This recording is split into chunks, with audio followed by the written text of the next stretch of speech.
এবার বাম কংগ্রেস জোটের প্রধানের জয়, অনাস্থা ভোটে এমনটাই চিত্র আমরা বারবার করে দেখতে পাচ্ছি কোনো জায়গায় না কোনো এলাকার অঞ্চলের মধ্যে। কিন্তু এবার বাস্তবে এটা মুর্শিদাবাদের ডোমকলের গরিবপুর গ্রাম পঞ্চায়েতে আপনারা দেখতে পাচ্ছেন। দীর্ঘদিন যখন গ্রাম পঞ্চায়েতের সদস্যকে ভাঙানো, খেলা, রাজনৈতিক চর্চা কিন্তু শাসক দল তৃণমূল করে, মিথ্যা মামলা, টাকার লোভ প্রলোভন দেখিয়ে। কিন্তু এবার আমরা যেটা চিত্রটা দেখতে পাচ্ছি, সেই অঞ্চলটা হচ্ছে বাম কংগ্রেস জোটের দখলে রয়েছে। কংগ্রেসের প্রধান আর বামেদের হয়েছে উপপ্রধান, অর্থাৎ মিলেমিশে কিন্তু কাজকর্ম, এটাই সাধারণ মানুষের কাছে অঙ্গীকার হিসেবে তুলে ধরার একটা বার্তার ইঙ্গিত। মুর্শিদাবাদের ডোমকল, হ্যাঁ ডোমকলে এবার কিছুটা হলেও বাম কংগ্রেস জোট করেও যে পঞ্চায়েতের রাজদখল সেটা কিন্তু তারা দখল নিলেও বিশেষ করে শাসক দলের হাতে যায়। কেননা টাকা পয়সার কাছে মান সম্মান ইজ্জত সেটা কিন্তু একদম হয় বাম কংগ্রেস সেই রকম প্রভাব দেখাতে পারেনি। তবে গরিবপুর ডোমকলে গ্রাম পঞ্চায়েতে দেখা যাচ্ছে যে বাম জোটের হাওয়া কিন্তু নিশ্চিন্তে। লোকসভা ভোটে সেই রকম জোটের প্রভাব হয়েও শেষ পর্যন্ত ডোমকল থেকে পিছিয়ে ছিল সিপিআইএম প্রার্থী সরাসরি মোহাম্মদ সেলিম। কিন্তু হ্যাঁ, টাকার কাছে বিক্রি, মানুষের চরিত্র হয় না কোনো দোষ। স্বাভাবিকভাবে রাজনৈতিক পরিস্থিতির লোক হচ্ছে, ভোট পড়ছে না, এটাই বাস্তবে কিসের দোষ। তাই এবার ডোমকলে, মুর্শিদাবাদের ডোমকলের গরিবপুর গ্রাম পঞ্চায়েতের যে চিত্রগুলো আমরা বারবার করে রিপিট করছি দর্শক বন্ধুদের সঙ্গে, হ্যাঁ এবার বুঝতে পারবেন আপনারা যে 2026-এ বিধানসভা ভোট হচ্ছে পশ্চিমবঙ্গে 294। তাহলে বামজোট করে যদি লড়াই হয় বা সেই রকম আমরা দেখতে পাচ্ছি না, বা সিপিএমের ভোট বামেদের দিকে ঘুরছে, আবার দেখতে পাচ্ছি না যে কংগ্রেসের ভোট কংগ্রেসের দিকে আসছে। কেননা সেখানে টাকা পয়সা, প্রশাসক সেটা এক যৌথ উদ্যোগে কিন্তু শাসক দলের পক্ষ হিসেবে তারা কাজ করে। স্বাভাবিকভাবে রাজ্য রাজনীতির ময়দানে, যেমন একটা সিম্পল উদাহরণ দিচ্ছি আপনাদেরকে, রাজ্যের আইন শৃঙ্খলা পরিস্থিতি, বাংলাদেশে যা ঘটনাগুলো ঘটেছে, বর্তমান পরিস্থিতি এই বাংলাতে যদি ঘটে পশ্চিমবঙ্গে, তাহলে দেখবেন রূপরেখা হিসেবে ধারণ কি হতে পারে। কিন্তু একেবারে দেখতে পাচ্ছেন লাল আবিরে মেতে উঠলেন বাম কংগ্রেস জোটপাত্রীরা, লালের সঙ্গে সবুজ আবির। কিন্তু স্বাভাবিকভাবে দেখবেন অনাস্থা ভোট যখন একজন দলীয় সদস্য গ্রাম পঞ্চায়েতের বা যে কোনো সদস্য যে কোনো রাজনৈতিক দলে যায়, নিয়ে দড়ি কিন্তু টানাটানি হয়ে যায় যে আমি প্রধান হব, ও বলবে আমি প্রধান হব, কিন্তু সেখানে অনাস্থা ভোটের সময় সেখানে দড়ি টানাটানি হয়ে যায়।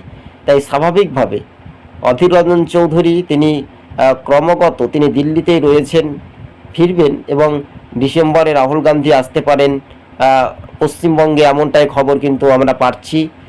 আগস্ট কিংবা ডিসেম্বরের মাঝামাঝি সময় আসার একটা চান্স রয়েছে।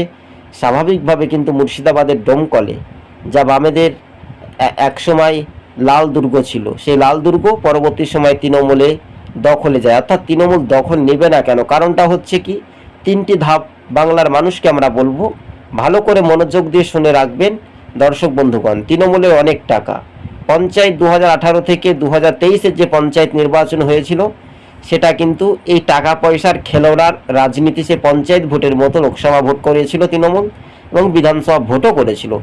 স্বাভাবিকভাবে এবার যে রাজনৈতিক ভূমিকা হিসেবে দেখতে পাওয়া যাচ্ছে, মানুষের যখন রাগ অভিমান থাকবে তখন শাসক দলকে পরাস্ত বা পরাজিত করে দেবে।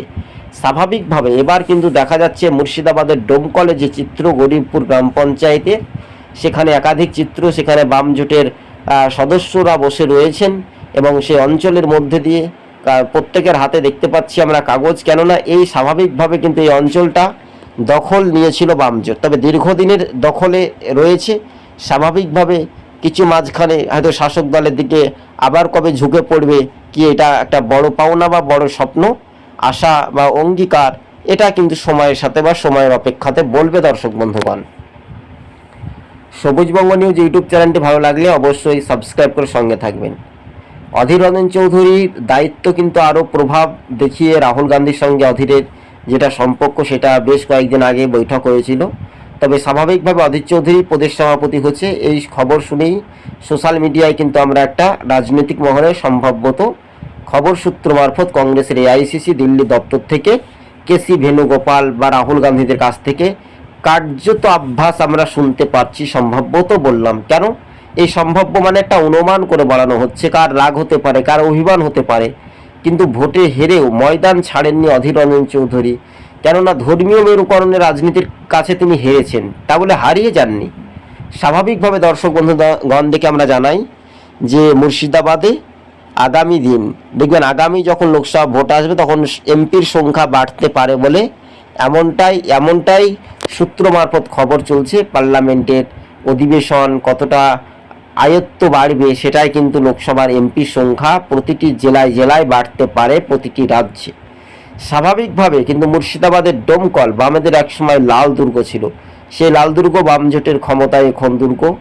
তাই তো স্বাভাবিকভাবে মানুষের রায় বা জনগণের যেটা গর্জনে স্পষ্টভাবে আমরা যে কথাগুলি দেখতে পাচ্ছি, দর্শক বন্ধুগণ আপনারা নিশ্চয় বুঝতে পারছেন বা আমরাও বুঝতে পারছি যে বাংলাতে গণতন্ত্রের উৎসবে মেজাজে কখনোই ভোট হয় না। ভোট যদি হয় টাকা দিয়ে বাড়ি বাড়ি ভোট কিনে শাসক দল। আর যদি বলা হয় ছেলের থেকে ছেলের গু ভারী, এই কথাটা বারবার করে পরিষ্কার হচ্ছে, তাই না?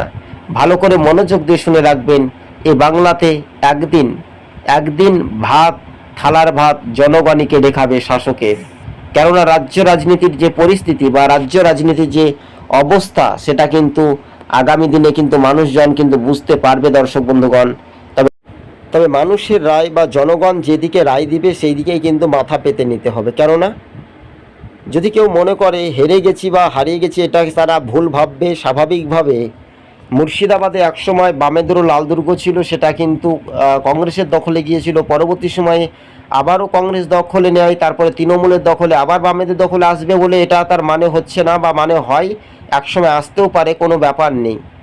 তবে মানুষের যখন রাগ অভিমান অভিশাপ যখন থাকবে কিনা, তখন বাংলাদেশের মতো যে পরিস্থিতি ঘটনাগুলো ঘটবে, তখন ঠেলায় না পড়লে বিড়াল গাছে উঠে নাই করা, মানে এই রকম পরিস্থিতি কিন্তু দেখা যেতে পারে। দর্শক বন্ধুগণ আপনারা সরাসরি আমাদের সবুজবঙ্গ নিউজ ইউটিউব চ্যানেলটি ভালো লাগলে সাবস্ক্রাইব করে সঙ্গে থাকবেন।